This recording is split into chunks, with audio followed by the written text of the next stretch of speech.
একসময় একটি বনে একটি কাক ও একটি হরিণ বাস করত। হরিণটি ছিল নাদুস নুদুস এবং দেখতে খুবই সুন্দর। কাক ও হরিণ একে অপরের বন্ধু ছিল। দুজনের মধ্যে খুব ঘনিষ্ঠ সম্পর্ক ছিল। তারা দুজন সবসময় একসাথে থাকত, একসাথে ঘুরে বেড়াত। এভাবে তারা দুজন বনের মধ্যে মহা আনন্দে বসবাস করতেছিল। একদিন একটি শেয়াল হরিণকে দেখে তার মনে হরিণটির মাংস খাওয়ার লোভ জাগল তার মনে। বাহ, হরিণটি কত সুন্দর, কত নাদুস নুদুস, কি স্বাস্থ্যবান। মনে হচ্ছে এর মাংস খুব সুস্বাদু হবে, খুবই নরম হবে চিবিয়ে চিবিয়ে খেতে। আহ, খুব তাড়াতাড়ি একে আমার বসে এনে খেতে হবে এর মাংস। এখন শেয়াল মনে মনে চিন্তা ভাবনা করতেছে যে কিভাবে হরিণকে ভুলিয়ে ভালিয়ে কাকের কাছ থেকে তাকে আলাদা করা যায়। সে ভাবতে ভাবতে একটা বুদ্ধি বের করলেন। সে ভাবতে লাগলেন কোনো সময় হরিণকে একা পাওয়া যাবে, কারণ কাকের সামনে হরিণকে পটানো যাবে না। হঠাৎ করে একদিন শেয়াল হরিণকে একা দেখতে পেলেন। সেদিন কাক হরিণের সাথে ছিল না। শেয়াল মনে মনে ভাবতে লাগলেন এই সুযোগে হরিণকে পটাতে হবে। তাই শেয়াল আস্তে আস্তে হরিণের কাছে গেলেন। হরিণের কাছে গিয়ে তার খুব প্রশংসা করলেন। হরিণ বন্ধু আমার, তুমি কেমন আছো? কতদিন তোমাকে দেখি না, কি করছো এখানে? হ্যাঁ শিয়াল, আমি ভালো আছি। এখানে এসেছিলাম ঘাস খাওয়ার জন্য। তা তুমি এখানে কি করছো? বন্ধু, এই পাশ দিয়ে যাচ্ছিলাম, তোমাকে দেখিয়ে আসলাম। তুমি আসলে দেখতে অনেক সুন্দর, তোমার চোখগুলি অনেক সুন্দর, তোমার স্বাস্থ্য কত নাদুস নুদুস, দেখলেই মনটা জুড়িয়ে যায়। মনে হয় সব সময় তোমার কাছাকাছি থাকি। তুমি এত সুন্দর, আর তুমি কি একটা কালো কাকের সাথে ঘুরে বেড়াও, তার সাথে কি তোমার মানায় বলো? ওই কুৎসিত কাক সারাদিন ময়লার মধ্যে পড়ে থাকে, সে ময়লা খাবার খেয়ে বেঁচে থাকে, ময়লার মধ্যেই তার সবকিছু। তার সাথে তোমার মানায় না বন্ধু।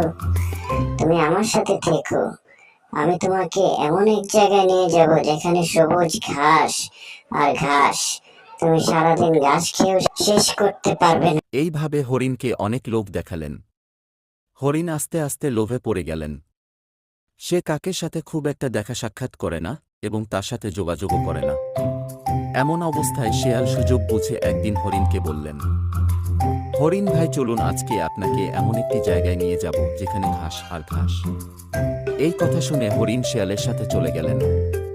হরিণ দেখে সত্যি অনেক ঘাস। হরিণ আর লোভ সামলাতে পারল না, সে ঘাস খাওয়া শুরু করে দিল।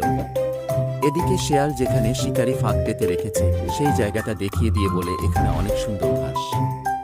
এভাবে ঘাস খেতে খেতে হরিণ পড়ে যায় ফাঁদে। শিয়াল বন্ধু, আমাকে বাঁচাও, আমাকে বাঁচাও, আমি ফাঁদে আটকে গেছি, আমাকে বাঁচাও বন্ধু, আমাকে বাঁচাও। বন্ধু, আমি শনি আর মঙ্গলবারে কোনো রশি কাটি না আমার দাঁত দিয়ে। আজকে শনিবার, তাই আমি কাটতে পারবো না। যাই বন্ধু, তুমি থাকো, আমি গেলাম। শেয়াল চলে গেল। শেয়াল বাসায় গিয়ে আনন্দে নাচানাচি করতেছে আর বলতেছে কালকেই হরিণের মাংস খেতে পারবে। এদিকে কাক অনেক দিন ধরে হরিণের দেখা না পেয়ে তাকে খুঁজে বেড়াচ্ছেন। প্রায় সন্ধ্যার সময় খুঁজতে খুঁজতে দেখে হরিণ ফাঁদে পড়ে আছে। কি হরিণ বন্ধু, তোমার একই অবস্থা, এই দড়ির ফাঁদে তুমি কিভাবে বাধা পড়লে? কি হয়েছে তোমার, কিভাবে কি হলো? বন্ধু, সবই আমার অতি লোভের ফল। আমি লোভ করে ওই দুষ্ট শিয়ালের কথার ফাঁদে পড়ে এখানে চলে এসেছি, আর এসে শিকারির পাতা ফাঁদে আটকা পড়েছি। তুমি আমাকে বাঁচাও বন্ধু, তুমি আমাকে বাঁচাও। ঠিক আছে বন্ধু, তুমি চিন্তা করো না, আমি যা বলি তুমি সেভাবে কাজ করো। শিকারি যখন আসবে তখন তুমি মরার ভান করে পড়ে থাকবে। শিকারি তোমাকে মৃত মনে করে যখন ফেলে দিবে তখন তুমি দৌড়ে পালাবে। আচ্ছা বন্ধু, তুমি যা বলেছো আমি তাই করব। শিকারি যখন আসবে তখন আমি মরার মতো পড়ে থাকবো। এদিকে শেয়াল অনেক ভোরে সেখানে গিয়ে একটি গাছের আড়ালে মাথা বের করে উঁকি মেরে তাকিয়ে আছে। এদিকে হরিণ শিকারীকে আসতে দেখে মরার ভান করে আছে। শিকারী এসে দেখে হরিণ ফাঁদে পড়ে মরে আছে। শিকারী হরিণকে ফাঁদ থেকে ছাড়িয়ে যখন ফেলে দিয়েছে তখনই হরিণ এক দৌড়ে পালাতে লাগলেন। এই দিকে শিকারী হরিণকে লক্ষ্য করে তার হাতে তীর মারলেন, কিন্তু তীর হরিণের গায়ে না লেগে লাগল গিয়ে শেয়ালের গায়ে। শেয়াল তীরের আঘাত খেয়ে সাথে সাথে মারা গেলেন। অবশেষে হরিণ আর কাক আবার সুখে শান্তিতে বসবাস করতে লাগলেন।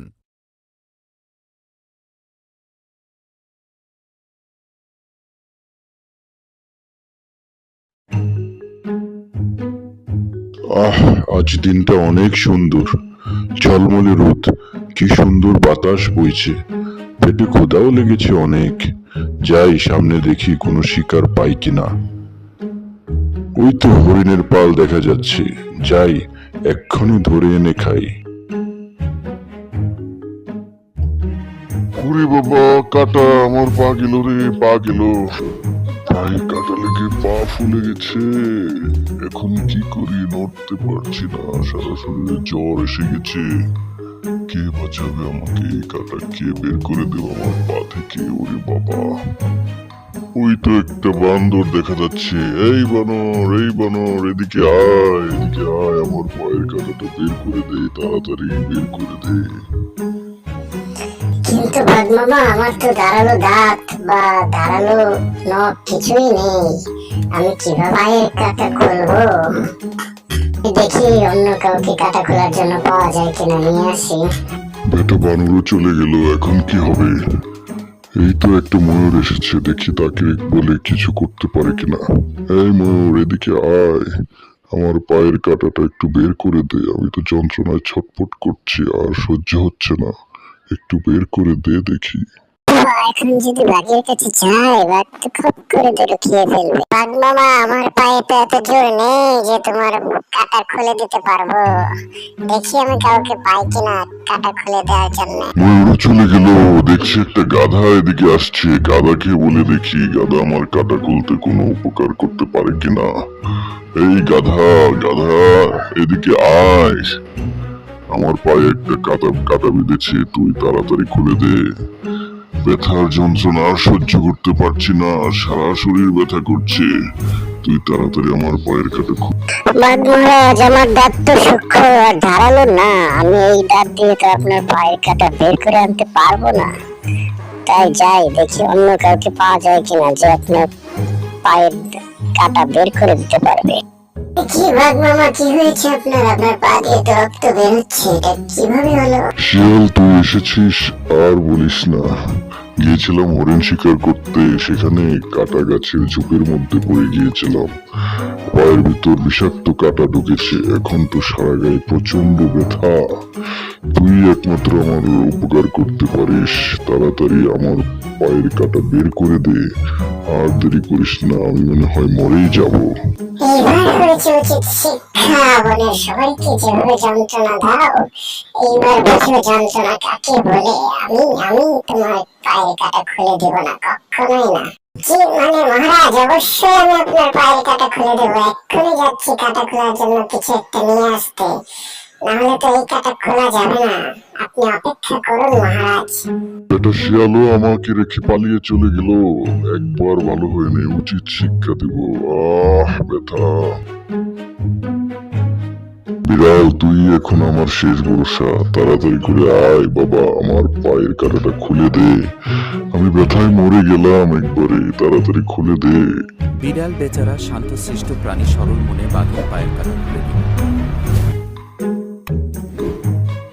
বিড়াল, তুমি একমাত্র আমার উপকার করলে। এখন থেকে আমরা দুজন বন্ধু, আমরা একসাথে ঘোরাফেরা করবো, একসাথে থাকবো, একসাথে শিকার করবো, একসাথে খাবো। ঠিক আছে, আজকে থেকে আমরা দুজন বন্ধু। এখন থেকে বাঘ আর বিড়াল সবসময় একসাথেই থাকে। তারা একসাথে বসে গল্প করে, ঘোরাঘুরি করে শিকার ধরে, আর একসাথে খাওয়া দাওয়া করে মহানন্দে তাদের জীবন চলতে থাকে। কিন্তু তাদের এই সুখ শেয়ালের সহ্য হলো না। শেয়াল ফন্দি আঁকতে থাকে তাদের এই বন্ধুত্ব কিভাবে নষ্ট করা যায়, তাদেরকে কিভাবে আলাদা করা যায়। বিড়াল, কেমন আছো তুমি? সারাদিন বাঘের সাথে ঘোরাঘুরি করো, মাংস খাও, এগুলি কি তোমার ভালো লাগে? তোমার খাবার হলো ইঁদুর, ইঁদুর খেতে হবে। তুমি ঠিক বলেছো শিয়াল পণ্ডিত, কতদিন ইঁদুর খাই না। কোথায় ইঁদুর ধরতে পাওয়া যাবে, আমাকে কি একটু বলতে পারো? ইঁদুর খেতে হবে, আমার খুব ইচ্ছে হচ্ছে। ইঁদুররা দল বেঁধে কোথায় থাকে আমি জানি, তুমি আমার সাথে আজ আসো, ইচ্ছে মতো ইঁদুর খাবে, যত খুশি তত। তাড়াতাড়ি এসো আমার সাথে।